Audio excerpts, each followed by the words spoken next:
Guys, nanganak sa higaan ko yung pusa. Ayan, oh. Nanganak siya.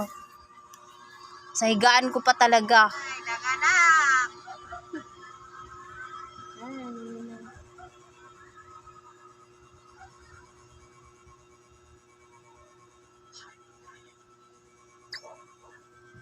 Hindi, baka mahiya siya. Nanganak pa yan, day.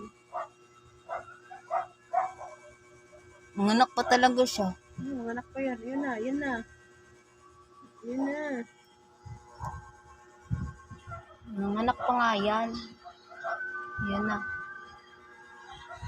Lover, ano, Huwebes Santo. Huwebes Santo siya nanganak. Ayan. Ano pa?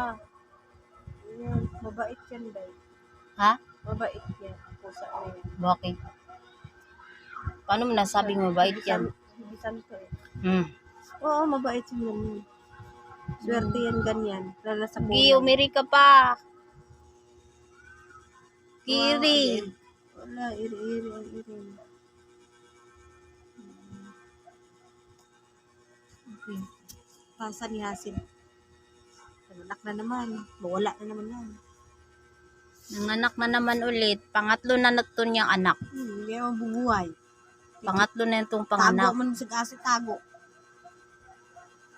Hindi, iri pa.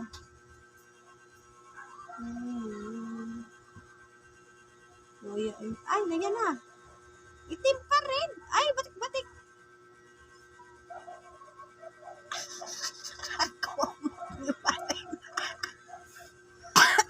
Yung higaan ko, ginawang anakan. Ay, Dalawa. kadiri. Kamingming ka. Ginawang anakan yung Batik-batik. higaan ko. Ang ganda ng mga kulay, oh. Anong maganda dyan? Gusto ko puti. Gusto ko ng itim. Gusto ko ng magaganyang kulay kasi pangtaboy ng malaki. Ba't ano yung sabi ni Lola T na pwedeng ano? Ang tawag mo? Dalhin ko daw sa tagig. Ha? Hindi, sabi ni Lola, yung inuna na ano ano ko Eh? rin. Oo. Ewan. Pang ano, sa, para di maghirap ang mga anak. Anak siya, dalawa. Para di maghirap mga anak. Guys. Kanina pa to yung ano hindi mapakali. Kaya pala, hindi siya mapakali. Hinihingal, yun pala, manganganak na siya. Dito pa talaga sa higaan ko, anak, di paklong.